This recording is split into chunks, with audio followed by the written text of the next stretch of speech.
Everybody, we are live on Fashion Mingles Mingle Mastermind. And so I want to thank everybody for joining us. We'll take a few minutes for everybody to pop on. I'll go ahead and start with introductions. Oh, there's Shireen. And while we're getting it on Facebook, just a moment. Hi, Shireen. How are you today? I'm hearing a crying baby, so I might have to get off and get my baby. We're all having lots of challenges, aren't we? I have a little one too. Yes, mine are both sick, so I'm having a really tough week this week. Yeah. Sorry. I hope they feel better soon. Yeah, thank you. Yeah, my daughter and my dog might be running in a minute too. I'll try to be on mute. Okay, I'm just about ready to put this on. I gave my dog some CBD. Oh. Out. Okay, looks like we're going live. Okay. Okay, well, everybody, today we are continuing this conversation about how to get press. You know, last month we had a really great session with Dee where she was telling us about getting, you know, how to work with the producers, how to get media on television. And this week we're talking with Stephania Schirru of Dynamically Branded. And I've known Stephania for many years. She worked with us on our New York Fashion Week networking party several years ago, which was, she really helped it helped us make it a great success. So thanks for joining us today, Stephania. Of course. So, so let's go ahead and get started. Stephania, let's talk about your background and tell us what you're doing right now, because I know in the PR world, projects are constantly changing. So tell us a little bit about what Dynamically Branded is focusing on now. Okay, so I run Dynamically Branded. It's a PR and marketing firm, and we help clients elevate to the next level through strategic press placements, brand partnerships. We also help them curate their events, and we just find ways to turn their passions into profits. Right now, for example, one of my clients, she's an Olympic athlete, and of course, Olympics are coming up. So we're working on different partnerships with the Olympics. We started pitching last year already for placements concerning the Olympics. I always look at editorial calendars. What do they have coming up? There is a skin issue coming up in Self, and my client is really all about beauty. So Olympics is really, really important right now. And on the fashion side, we're already working on New York Fashion Week. Oh, wow. So, yes, there's going to be a huge demand this year. You know, after COVID, in person is coming back. IMG formed an alliance supporting 11 fashion designers. So they're helping them financially as well. They're trying to bring back American fashion designers, because a lot of them, they went overseas and just stopped showing in New York Fashion Week. So they want to bring it back. And one of my clients will be showcasing during New York Fashion Week. Ooh, can you tell us who it is so we can keep her on our radar? Not yet. Okay. So we have to finalize a few things first, and then you'll see it on my social media. Well, that's very exciting. Yeah. I'm so glad. I know everybody's just hoping for at least one cool thing to do during Fashion Week in September, right? Yes. But yeah, that's definitely coming. Few designers already announced that they will be showcasing, and we are very excited to see the new format. And yeah, I can't wait for that. Well, I know when you and I first met, you were actually working with a fashion designer in Dallas. I'm going to let you say her name because I'll butcher it. Yes, Essaya Zanabor. Yes, and she showed at New York Fashion Week, and I know you. I mean, she has just you've helped her build an incredible business. And so tell us a little bit about that journey, if you could, because so many of our members and the people who will be watching this video on Facebook Live are designers who want to, want to grow their brand. So can you tell us, like, what kind of things that you helped her with, and just like some of the success stories of, how you got press for her that really helped build her brand. Yes. So with her, I was with her from the very beginning. In the beginning, designers struggle a bit finding their own identity and really staying true to themselves and their craft. Often they want to do everything, right? They want to do pants, they want to do jackets, they want to do dresses, they want to do couture, but also affordable clothing. So you really have to find your niche and see what you're really, really good at. And then you focus on that and perfect that. She was really good at custom dresses. Mhm. And she did everything by hand. She doesn't do any mass production. So it's really about the details. And, when you do something handcrafted, you can charge a higher premium. So Mhm. that's really how she got her business model down. A lot of designers struggled with their business model and how they're going to be profitable. Another thing is finding your team. You need to have a really good team. You can't do everything on your own. There's a lot of trial and error. You have to have the manpower to produce a collection. I remember the first New York Fashion Week, we created 30 garments in 40 days. Oh, oh my gosh. I can't even And imagine it's how that all was hand possible. done. So make sure you have the right team so you can really allocate the time to produce things like that. Some of the success stories, I work very closely with celebrity stylists.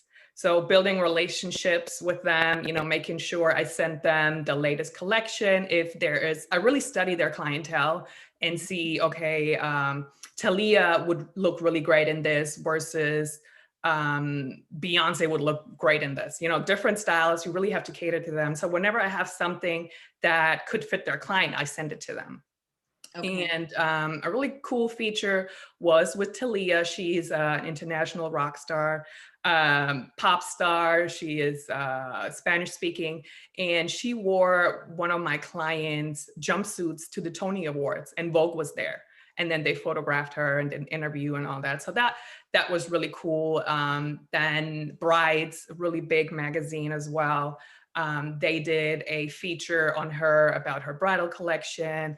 Essence magazine, and then it just goes on and on. But you have to have something to tell. They don't just feature you just to feature you. She's inspired by her Nigerian culture. Then we also hired Syrian refugees, so she gave them like a new chance at life. So just find ways how you can tell a story about your brand. So that's what I did. Yeah, and and so that gives you something to talk to the press about and help fit into their editorial calendar. Yes. Okay, awesome. Well, let's get to some of these questions. Now, for those of you attending on Zoom, please feel free to add questions to the chat.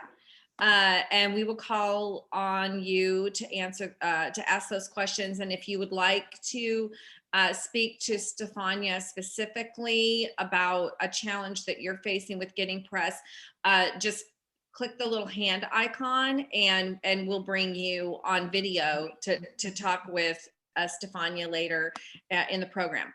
Okay, so the 5 things we're going to talk about is how to find the right publication for your business, how to find the journalist's contact information, how to write a pitch that will get read, DIY tools to land a feature about your brand, and the art of the follow-up. These are all very, very critical. And certainly it takes a long time to get press. So Stephania, I'm sure has the process perfected now. So Stephania, let's talk about how to find the right publication for your business. Our membership is obviously we have fashion designers, beauty brands, etc. But we also have technology brands. We have, consultants in the fashion industry. We have people in education. So, not every publication is like one size fits all, right? How do you figure out which is the right publication for you?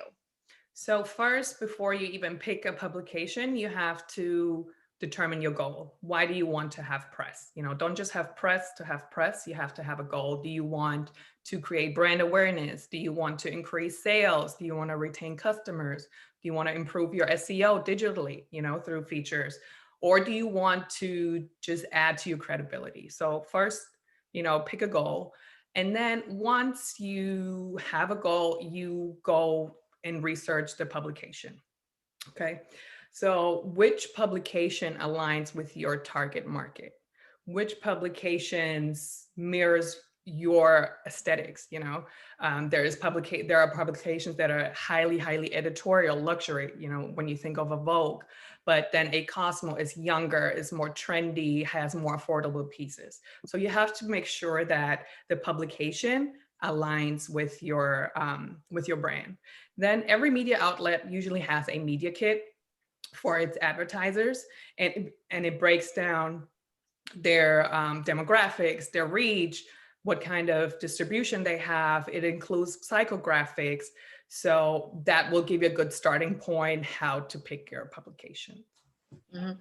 And so do you just like recommend like Googling, like how would you originally like pare it down if, you know, especially if it's like, I think something that, you know, I've certainly found is like, maybe I'm not someone who's reading the right publications because my interest might be in one area, but who would cover me in the media might be in a different area.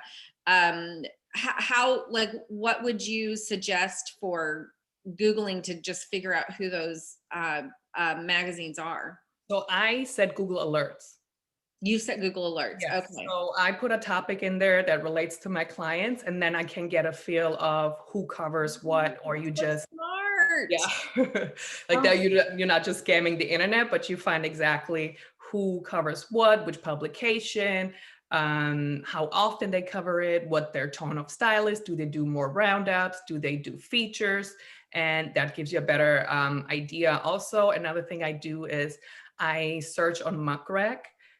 So if you put in a editor, it's called muckrec.com. You put an editor in there, or you can put a publication, and then it spits out the articles that they've written in the past. And that gives you a feel. How do you spell that? Because I'm going to put that in the chat for everybody. M-U-C-K. M-U-C-K.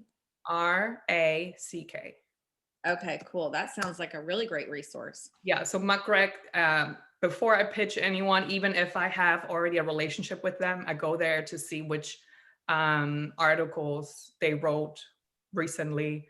And some editors also write for more than one publication, and then you can see, you know, which publications they cover. So okay, very cool. That's great information. So number 2 is how to find the journalist's contact information. We always know that's like, oh, that's the hardest thing of all. So what are your tips for that? Online and social media, some publications list the editors or the writers' information right underneath the article. Social media, really important too. A lot of many editors have a blog, or, you know, they freelance and they put their email address in there as well. Social media, Instagram and Twitter. Don't forget about Twitter. Okay, they usually repost their articles on Twitter. Another option is Rocket Reach. So it is another one of those platforms where you can put in the first name, last name, and their affiliation, and then it spits out the email address. They're pretty accurate. Then another way is most magazines or publications, they follow a format.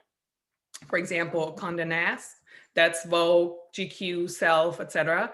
They usually have the same email format. So it's first name _ last name @condenast.com. And then the other big player is Hearst, and that's Cosmo, Elle, Esquire, Harper's Bazaar, Self. They usually use first name initial, last name @hearst.com. Okay. And if you can still not find it after that, there are several media lists out there that you can buy. I have one on my website as well. Or, you know, if you can afford it, there are media list databases like Cision or Prowly, but that can get really expensive. You know, if you just need a pitch every once and again, I wouldn't invest in that. But of course, we are a PR company. Things change so quickly. So many editors switch companies or were let go. So you always need to be updated. So we have a subscription to Proudly. Now, one time I had a client that wanted to send out lots of press releases over PR web, and we paid for the highest level of access where you're supposed to get the press release into the inboxes of all these major publications. It really didn't seem to work. Do you have any insight on if those are really good tools? So for me personally, I asked a lot of editors and writers, and they only read press releases when it's a very monumental event. Okay. So let's say this is your first time showcasing the New York Fashion Week. Then press release, before Fashion Week, they read these things. But most editors, they don't really read press releases. They really don't. So you're saying you're actually sending the pitch for the story. It's not a press release. Yeah, I don't ever send press release. Okay. That's an interesting difference. I think that is really interesting to think about, because we kind of like, you're kind of like trained like, oh, you got to send out press releases about all these different things you're doing, but they're just going into some inbox. No one's ever seeing them.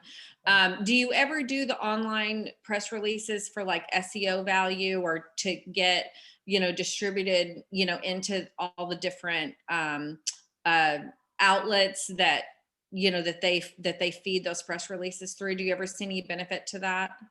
Yes, it helps with SEO. And I, whenever there's a big event, I do write a press release and then I link it in my pitch. So if they want more information about the designer or what's going on, I include a link to the press release, but I never send individual press releases. They don't really like it. Okay. That sounds really helpful. Okay. Okay. So PR log, that's free. PR log. It's free. Okay. So you get an SEO and they have different levels as well, but it starts off as free. Okay, so PR log is a free resource. Okay, that's great to know. Okay, so obviously all these editors are getting tons of pitches. So how do you write a pitch that's going to capture their attention? Okay, so one thing I would like to point out is before you even decide to pitch, you have to have all your ducks in a row. You have to have your marketing materials, your website. They actually look at your social media before they go on your website. So make sure you have really great pictures, high-res images. Make sure you have your lookbook line sheet ready to go, because if you pitch and then they ask, okay, I'm interested, can you send me your lookbook line sheet, and you don't have it, you don't want to miss out on those opportunities. Again, come up with a goal. Why do you want to be featured? And then I suggest to come up with 3 different messages that you want to bring across. Very vague in the beginning, so you can start organizing your brain. Of course, research the journalist, make sure it's the right journalist. Don't send a fashion editor something about accessories. And another thing that's really important, make sure you spell the editor's name right. I have friends that are writers, and they said whenever someone misspells their name, they don't even open their emails anymore. So they take it very, very seriously. So make sure you double check that you spell their name right. And then make sure you know what kind of editor it is.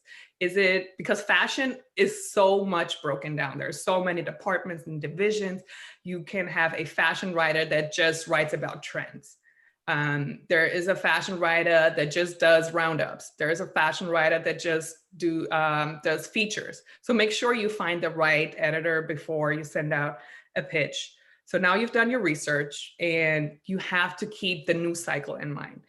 I think many fashion designers are not aware that right now I'm pitching for fall, end of summer. They think that the story just comes out whenever it comes out, but it doesn't. For digital, you have to pitch 1 to 3 months in advance, and anything print is 3 to 6 months in advance, sometimes even 9 months if, let's say, you're doing a cover story. So be aware of the news cycle. That means you have to prepare for everything. We follow a content calendar that has all the important holidays, events coming up. It tells me when the Grammys are, when the Oscars, VMAs, mental health awareness, Earth Day.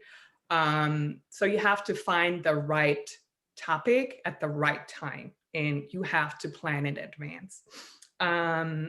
That's something that, all those of us who work in the fashion business are not good at planning several months in advance, are we? How many designers do you get I want this next month, and you're like, that's not even possible, right? Yeah, it's just too much content. You have to plan in advance. Some evergreen stories right now is everything sustainability. They are always looking for sustainability stories, celebrity style.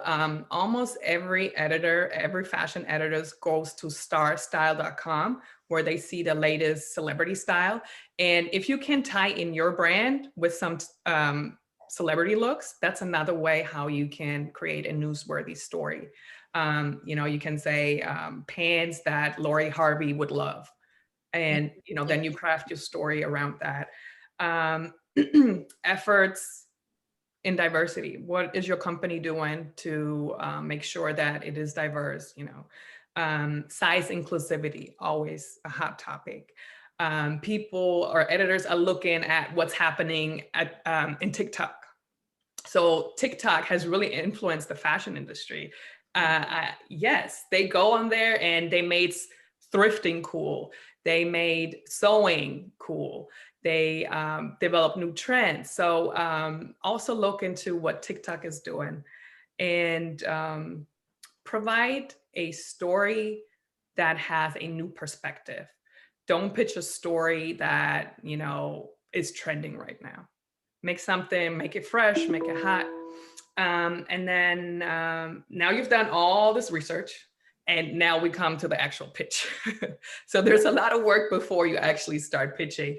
And there are 5 elements to a good pitch. First, catchy subject line that should answer who, what, where, and why. Then an intro, introduce yourself. You have about less than a paragraph to find a connection with the editor. So that can be a story, maybe there's a story that really impacted you that he or she wrote about. Tell them why you like the story, or maybe you've met them at a previous event. You just have to make a connection really, really quickly. Get straight to the point. They don't have a lot of time. They get hundreds of emails. My shortest pitches were the best pitches. Then next, tell them why your story is newsworthy. Fourth, call to action. What do you want them to do? Do you want them to interview you? Do you want them to include you in a roundup? Do you want them to come to your next event? And then at the end, I always include a low res picture that is still pretty good, visually, but you don't want to send them a high res picture because it might not get delivered to them. So that's what some companies have like a 2 meg limit on email. So you want the picture to be less than 2 meg. Yeah. So those are the 5 elements of our good pitch. Okay. Awesome. Those are wonderful. Holy moly. Yeah. Catherine, your video is on the side. We're seeing you like sideways. Really? So you've already told us some great DIY tools. That was up next on our list. So I'm wondering, do you have any other ones that you can share with us? Yes. Okay. So there's another platform, a resource. It's called Harper. Help a Reporter Out. You might want to put that in the chat too, so they can. Yep. Okay. And once you sign up, they send you 3 emails a day with stories reporters are actively looking for. So you can basically send them your pitch directly, and you'll know exactly what they want. Sometimes they even ask the questions in the email, and then you can just basically answer it. And there is mainstream media. There's really everyone is there. So Hero is a really cool platform to use if you want to get featured. Okay. Yeah. Yeah, we had signed up for that years ago and used it, and it's a lot of work to keep up with that kind of stuff. That's why it's like if you are the business owner, the designer, whatever, it's a big job trying to get PR. That's why you need someone like Stephania to help, because just sitting and answering Haro requests, I found it overwhelming. Yeah, and they have different categories. So if you are fashion or beauty, you only want to subscribe to the lifestyle or the business, but they have everything. They have biotech, they have high tech, they have travel. So you get all these emails. And yeah, I have my intern go through them. Awesome. That's great. Okay. Do you have any other Jewel resources that we should know about? Don't underestimate social media. So social media is really important, and it has made it easier to also build relationships with the editor. So if there's an editor that always features, you know, your favorite celebrities or really writes important stories. One editor from Refinery, for example, she wrote about how big brands exploit independent, smaller designers, like they steal their designs. And that has happened to several of my friends that have smaller brands. And I, you know, applauded her for that. I, you know, sent her a DM and liked her post and reshared her post. And that makes the next introduction a lot easier. There you go. Yeah, that's So a building great way to get on relationships her radar. yeah, and it has to be genuine, right? Yeah. And so whenever she now gets an email from me, it's a lot easier to get through. That's So awesome. yeah, and yeah, Muckrack, I already told you guys, Google Alerts. So those are the good tools. So, so the art of the follow-up was the last thing we wanted to talk about. And I just actually was, had someone asking me this, like, well, I want to send out, you know, a pitch to these different outlets, but, you know, how long do I wait to follow up? And obviously you have to follow up because people are getting so much, so many pitches all the time. Yeah, so I send an email and then I follow up anywhere 3 to 4 days later. And then I usually follow up twice. So 3 to 4 days later, and then I let another week pass, and then I follow up again. And we all have so many emails in our inbox. And what I do is I use Boomerang. It's an extension or a plugin that you can integrate into your email. And then I set whenever I send an email, and then I put the Boomerang on and say, send me a reminder in 3 to 4 days to follow up. And then I get the alert to follow up.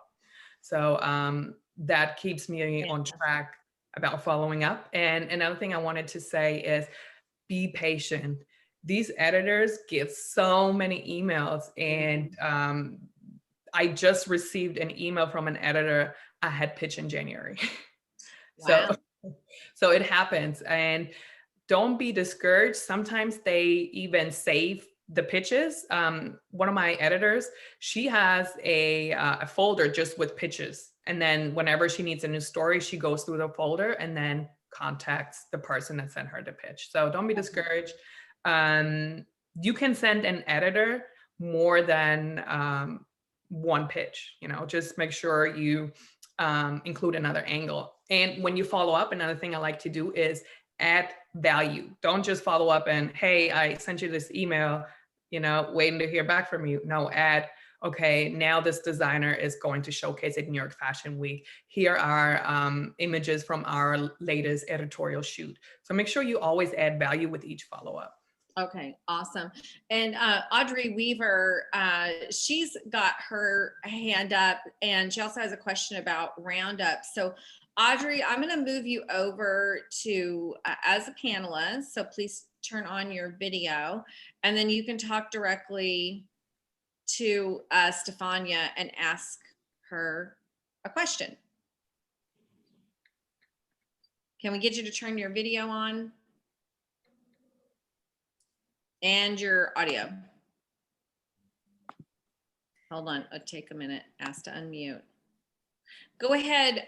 Let's see if Audrey can get her audio and video on. But Stephania, could you tell us, could you explain what a roundup is? Yeah, it's basically a collection of different designers or brands for a particular topic. Can be best white jeans for the summer. And then they come up with different designers, different brands, and that is called a roundup. Okay, awesome. Okay, that's great. Oh, and Dee just popped on. She's our other PR guru. Thanks for joining us, Dee. Okay, I'm also going to bring on O because she's in fashion tech, and I know she's got some things to share as well. She's been working hard at getting some press. She should pop on in just a minute. I moved her to panelist, but it's like now she's disappeared. There she is. Okay. Being a little bit slow. Hey, O, how are you? You're on mute. You're on mute. Thank you very much. I mean, I wish I've,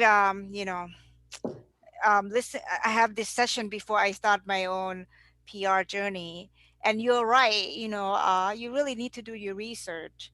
When I blast out my, I wrote PR, piece on an award that we got, which is Retail Tech of the Year award. And then I with Dee's help, she said, "Oh, go to PR Web," and Melissa said, use that service. So I did the minimum service, and I posted there, and then I wrote this pitch letter, as you mentioned. I basically, because it was Asian American month, I talk about being Asian American women in tech, and there's a lot of people that kind of interested to hear my story, right? Because was an angle, but then I guess my intern grab a PR list from somewhere and then blast it out to 2,500, and it got to this one particular guy he write just technical article about computer serve on computer on Tech World. Yeah, sorry. He said, "I don't write about women." Whoa. Whoa, right? Whoa, I said, "You should." I went to an argument email with him. Wow. But anyway, so that was the anecdotal. Now I'm on his map. I'm on a hit list or whatever. He got mad at me because I didn't do my research. I'm like, oh, but I said, maybe you should. Yes. So yeah, Maybe that's you generally should, not a yeah. problem in the fashion industry, but obviously in the tech industry. Wow.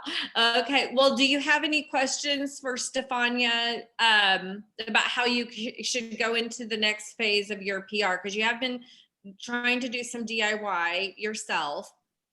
I would love to, the minute I raise funding, I'm going to hire Stephania. I mean, PR is really hard work. I'm sorry, I don't want to do this. Yeah. That, and then aside from getting Lucy Liu to play me, so I'm done. oh yeah, in the movie. That's right. I'm gonna be the one that pull the string behind. Like, this Gotcha. is Lucy. This is what you say. You act like, oh, But now I actually got a couple interests. Then Okay. so I'm not prepared. I don't know what story to tell them. I already told my story. So you'll have to come up with a couple of different angles. I mean, tell us, like, we can kind of do like Dee, why don't you put on your unmute as well, because Dee also does a lot of television appearances, especially. That's what she really specializes in. So why don't you tell us, like, tell Stephania and Dee a little bit about your product and who your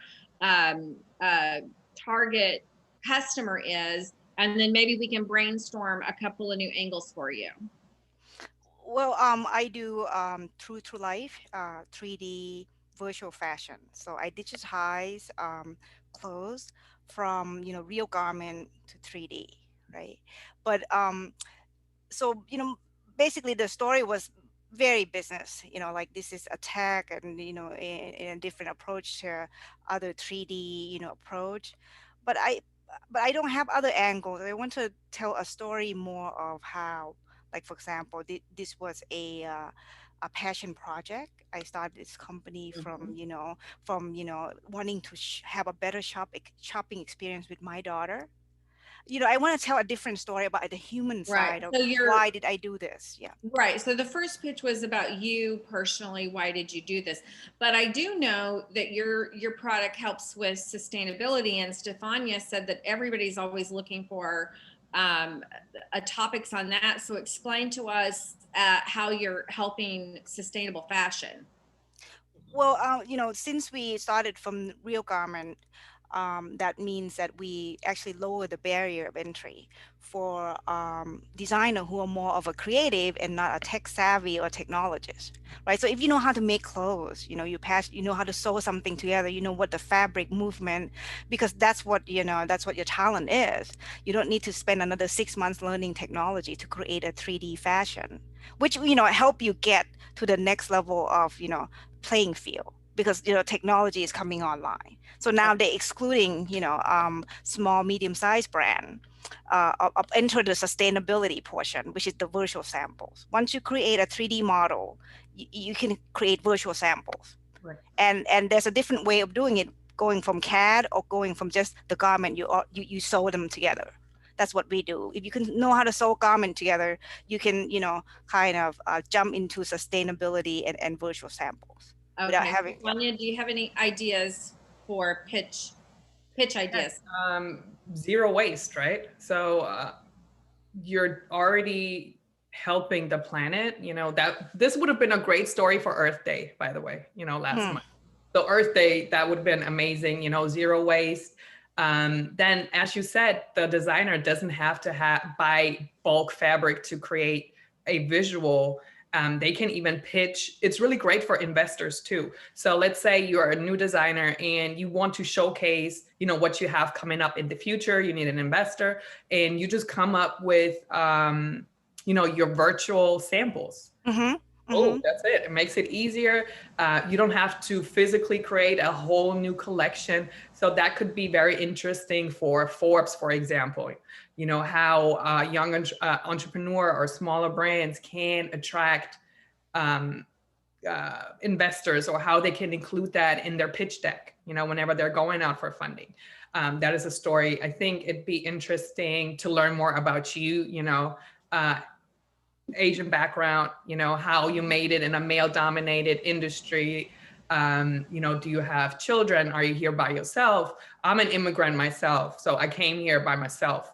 So, I always like those stories, showing and telling those success stories, make it more personal, that people, like I'm right now, I'm emotionally connected to you because I'm an immigrant as well. So, Excellent. Yeah.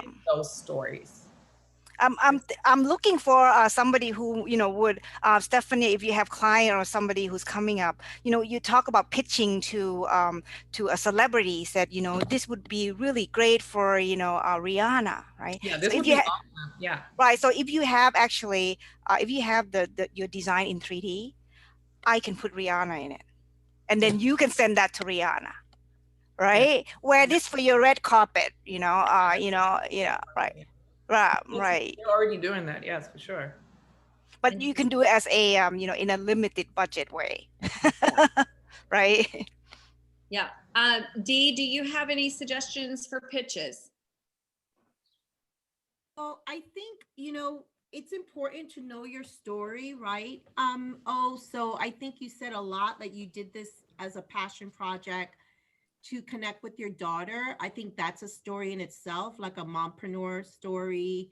That would have been great for Mother's Day, like a story of how you created something to connect yourself with your daughter, and now it's a business. So I would say if I sat down with you and I knew the whole story, there's about 10 to 15 stories that we could come up with for your brand. But you can't separate your story from your brand, because that's part of the journey. That's part of your story. So I think you need to plug that in. Like, there's so much there that you could come up with. It just needs like very when you're pitching, it needs quick topics, but something like, mom create it, you know, like a mompreneur. There's a lot we could do, but you need to like, pitches have to be quick topic, boom, but catchy phrases with a blurb of your story. But I think you have a lot there. Yeah, it helps to have people on from the outside looking in to give you ideas, I think. Well, let's have our panelists ask Stephania some questions. Catherine, I know with your fashion shows coming up, I know in what was it, February, you did have some great luck with press, but tell us a little bit about the press you were able to get during New York Fashion Week in February, and what you would like to be able to get in September. Yeah, I think that one of the advantages was of producing during COVID. We got one of the top 15 shows because there were probably only about 25 shows happening. So that was great because we plowed through and we did it. And we also hired Getty, because that is an important puzzle piece to make sure that your images are up on Getty and that they're good and that people can extract them when they're looking for stories. Because a lot of journalists and a lot of reporters are looking for visuals, and they're looking for a through line, like a roundup kind of situation that they can put together a story based on all the visuals that they pull together. So we got Huffington Post, ABC, Fox. We really knocked it out of the ballpark. And I think it was because we did do a show during COVID, and it was a good looking show. And I think now that we're coming back from the pandemic, in September, I'm going to be doing a show at the Edison, and I want to make it so that it's like we're back. So I'm calling it Lights Up the Theater of Fashion. So I kind of want to do a whole New York through the decades. So I want to have some more than just fashion people there. I want to have Broadway people there because it was a great theater, the Edison Theater, for many years, and it's just a jewel box of a place. So I want to make it so that the place and the concept of the show and the coming back, lights up, we're back kind of thing ties in with it. So do you think that's a good direction to go in, not just targeting fashion people, but making it, because I'm going to go to design choreographers, and we're going to have a big opening number. So that's yeah, exactly. And Danielle's absolutely right. Broadway's opening in September. So we are going to be part of that whole we're back kind of thing. Okay. What is your ultimate goal with the show? Just to design opportunities for our designers and models. And I think one of the things is that I want to do more commerce on the catwalk kind of thing, so that I want to actually be able to sell on the runway. So I want to have a store that is associated with the designers, because the designers aren't getting orders so much as they're getting sales. So it's more direct to consumer. So I think that's one of my goals, is to bring some awareness to these designers and have people place orders with them. So the customers, that we're the people's fashion show, everybody comes to the show who are just regular people. We don't have front row celebrities kind of thing coming to our show. Mm-hmm. So I don't want to I don't want to compete with CFDA and IMG and all that. We are a second tier, and we do a good job of it. So that's, we know who we are. I always like it when people put a twist to their fashion shows, because that makes it easier for press to pick it up. Right. And, if you want to attract a more diverse audience, I don't think there's anything wrong with, inviting Broadway. You just have to be aware that, they will attract different kind of press. And another thing is, since COVID, you can always, the people don't, like the reporters or the press, they don't have to actually attend your event to feature it. Right. So that's why I always do a fashion show recap, send them the images and, tell the story. So you don't have to stress out about who's all Good. there, but, just sending them a blurb, a media alert afterwards, just mentioning the highlights of your show, and they can cover it afterwards. They don't have to. Oh, that's awesome. That's awesome. Yeah. And that recap, that could be something you could prepare before the fashion show, couldn't you? Because I know like after the fashion show, things are so crazy. It's hard to put the time in to write the media alert afterwards. Yeah. I always set it up before, but for Okay. example, if you have a special or a very prominent Broadway star come to your show, you want to include that in your Right, then you want to update it so you can kind of create a template version, and then after the Just show, plug that go in. add some of the fresh information about what happened at that. Okay.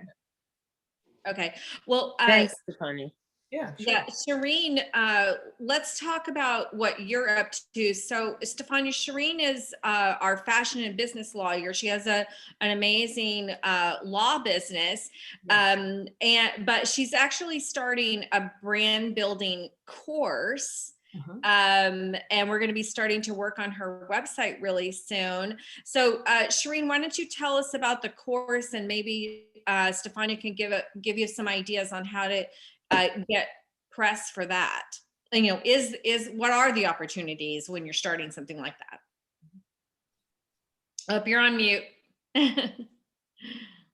Thanks, Melissa. Hi, Stephania. So nice to meet you. Yeah, so as Melissa mentioned, I basically am, been working on collecting all of this experience and knowledge from helping businesses set up and basically make it accessible to everyone around the world, essentially. And being able to download, my course and learn how to do it on their own, essentially. So I've been building this business, and we're getting ready to launch very soon. And I'm just trying to figure out what is the best way to, announce the launch or, get information out there so that people know more about it. So I always love content creation, right? So you give people maybe like 10% of what's in your course, and then you kind of make them curious about what the other 90% are. So, you can use your social media for that. So definitely your social media, YouTube. Another outlet for courses is podcasts. So you can go on different podcasts that focus on course creation or that focus on entrepreneurs. Podcast is really important. Then Haro has a segment where they always ask for course creators. So that's another way, but you have to develop first a little bit of a track record, get testimonials. What are the people saying about your course? How are you helping them? And then once you have that, then you can take it to press. Okay. So right now I'm looking, we're doing promo videos, as you mentioned, give them a little snippet of what's to come and how they can get more information, and give them some teasers as well, some free products, just to get them excited about, what the real content is going to be. So, I'm guessing that I'm on the right track. I just gotta keep building and developing it. Yeah, and maybe you have a free tool that they can sign up for. So you can start collecting email addresses, or maybe you do a free master class that, is very brief, touches briefly on the entire course. But you have to give them something and just create brand awareness and go from there. Wonderful. That's They really need it, and they really need it. I would go, is it just fashion related, or is it?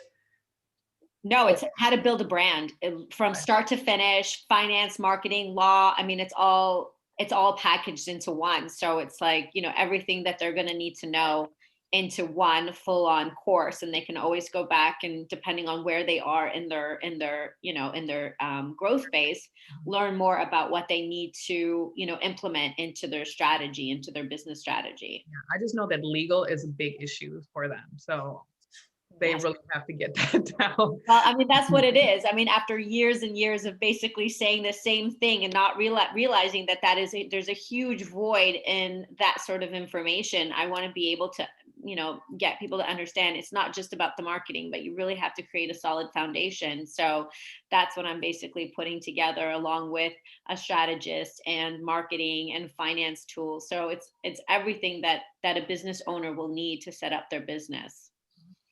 Awesome. Sounds awesome. Yeah. So let's bring Dale on from True Model Management.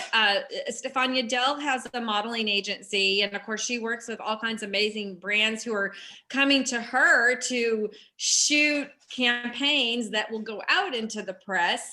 But Dale, I'm wondering, if you have initiatives for True Model Management that you would like to get press on. We're always working on something. I believe what our next endeavor is in the tech world and fashion, and bridging all 3D and 4D avatars of models into the world of fashion and advertising and e-commerce. And it's been in the works for decades, but really now since COVID, I feel like it's been pushing the needle forward. So that would be the next push for publicity.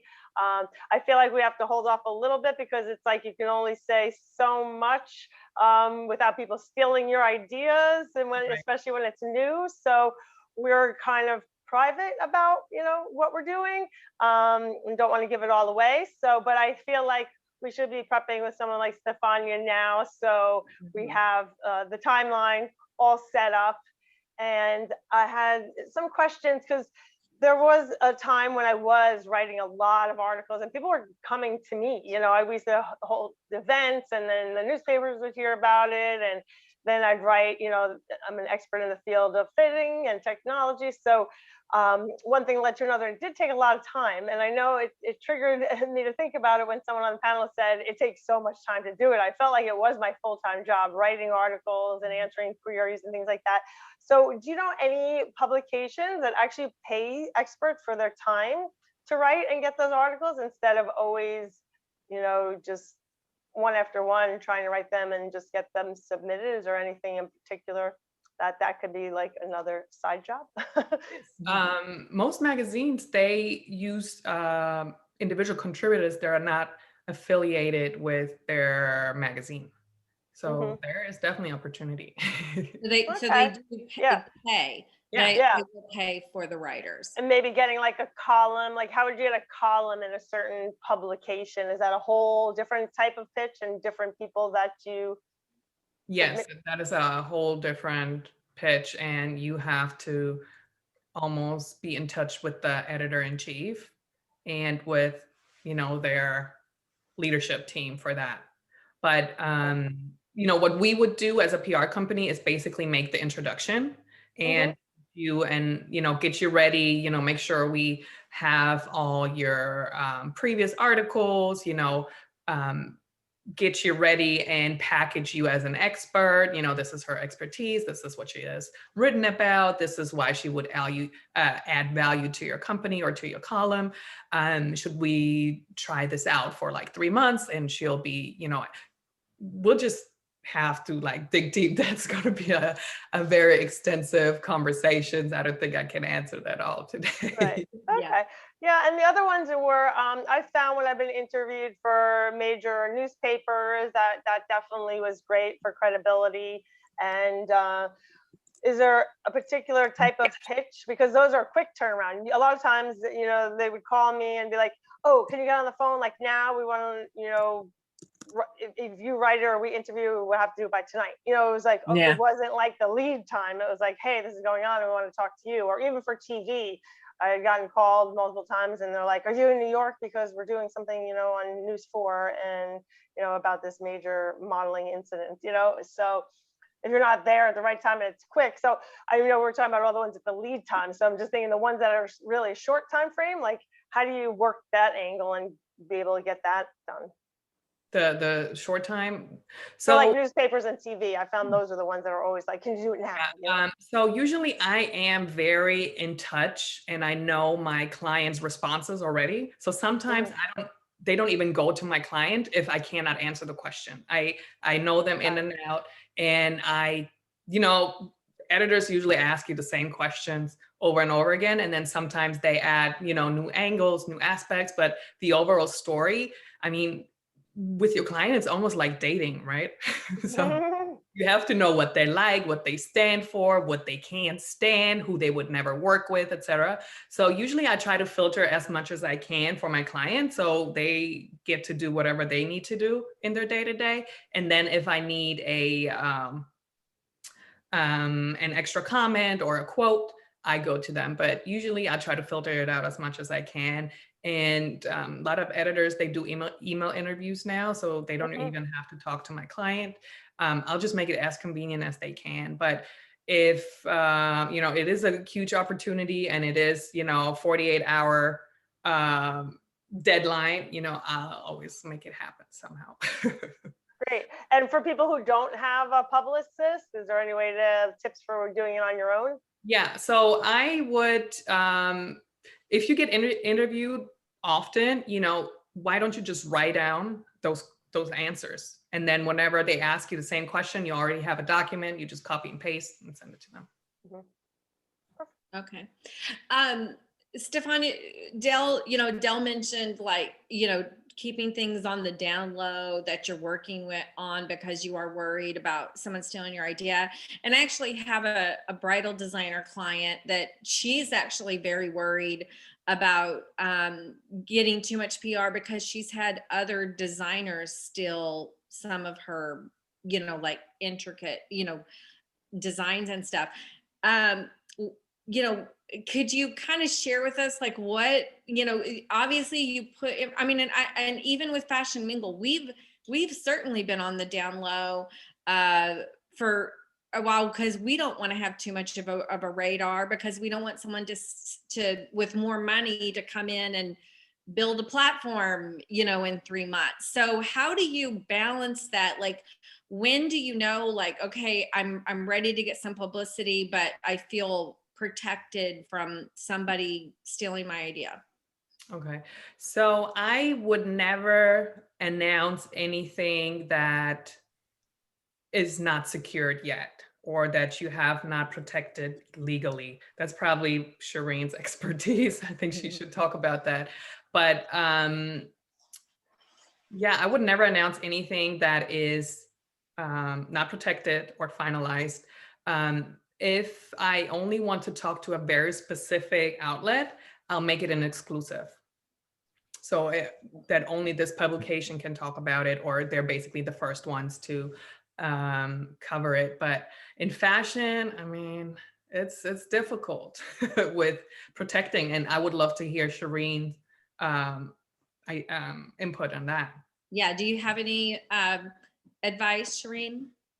Well, as Stephania mentioned, and we talk about it all the time here on Mingle Mastermind, before you put anything out there, you definitely want to make sure you cross your T's and dot your I's. And with respect to projects that you're working on or brands that you're creating, obviously the first thing you want to do is trademark that brand, the slogan, anything that is related to that brand, and then copyright. So the pictures, the content, all of that should be registered, not just, created, because, as we mentioned before, there's a difference between common law rights that you have from being the author and creator.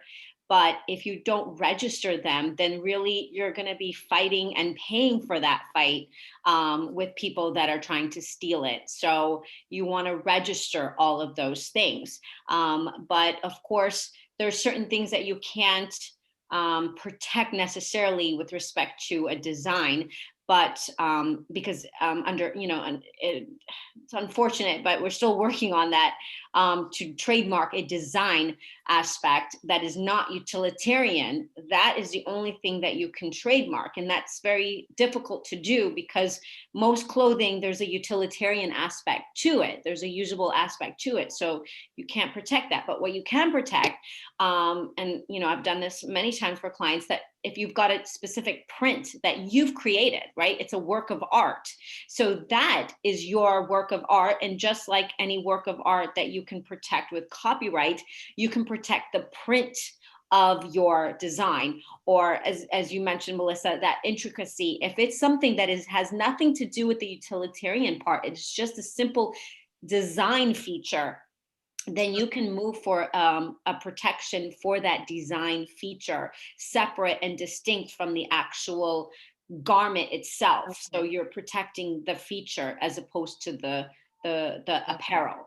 That's a good point. So so the beadwork or lace design that's unique to your vision, that can be protected. Right. It's like an artwork. So if you've created this particular design pattern that is original and no one else has created that similar design pattern, then you can protect that pattern. Absolutely. Okay. That's really interesting. Okay. Dee, I'm sure that you've had experience in this area too with the different clients that you've worked with. What can you share? Yeah, dittoing what Sharon mentioned. I think it's very important to register and trademark things that you're doing. Like I had to trademark I own 3 trademarks, but the first trademark that I started, I learned the hard way because I took the easy way by registering it on LegalZoom, and that was a disaster. And so even though I had common law rights, I had to get a lawyer. I won the case, but it took 3 years. It was a very expensive lesson. And so moving forward, I trademarked everything before I put it out there, and it's worked splendidly for me.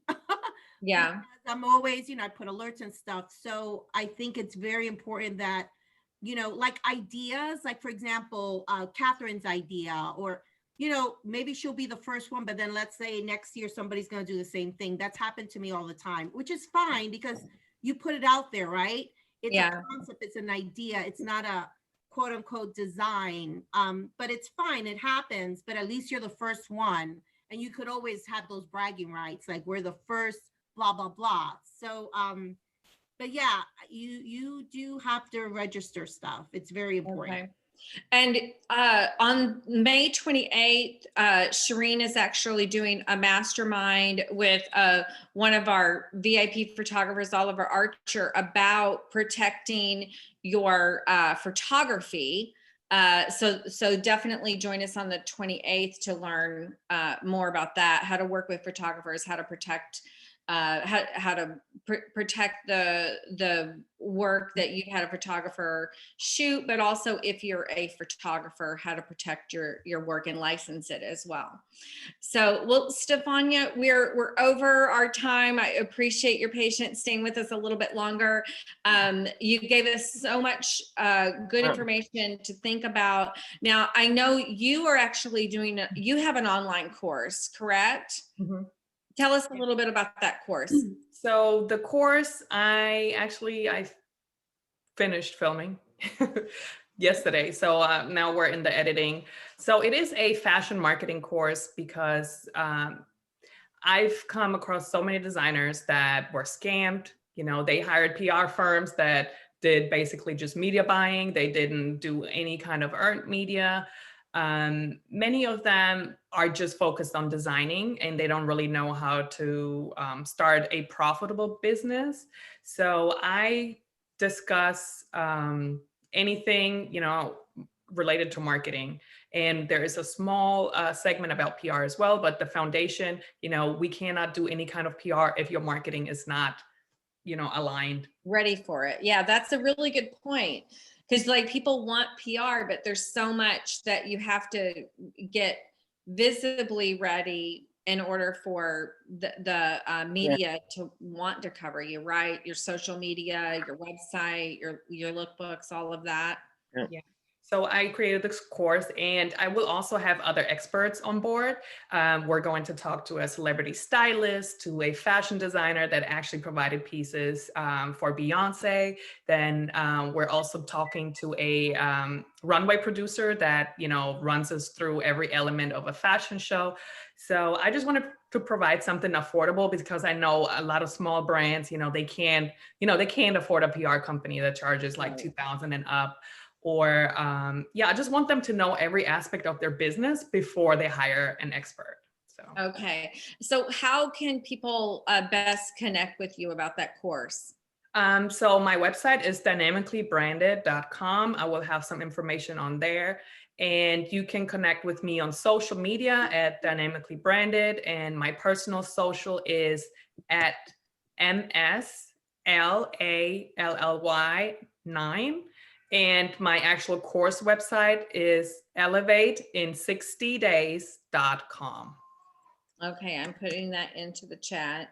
ElevateiN60days.com. Okay. Yeah, and on that website, I also have a PR tool that gives you a template on how to pitch.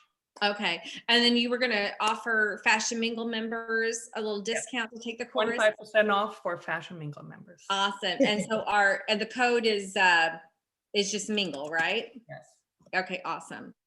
Okay, well, thanks so much, Stephania. I think I need to take your marketing course too. Even though I do marketing like for other people, it's like, I don't know. It's really hard to like do it for yourself. Yes, I feel like it's it's very like you need that outside looking in, right? Thank you so much. This was fun. Right. Good, I'm so glad. So that Wow. we have it on Facebook Live. It'll be up on YouTube in the coming days, and then we'll also be putting together a blog with all of Stephania's tips, so you can refer to them really easily. And then we'll definitely put the link to Stephania's website in that, so you can easily reach out to her. So hopefully, maybe have that up by the end of the next week. Okay. Well, thanks so much, everybody. Have a great weekend. Thank you, Stephania. Bye. Thank you.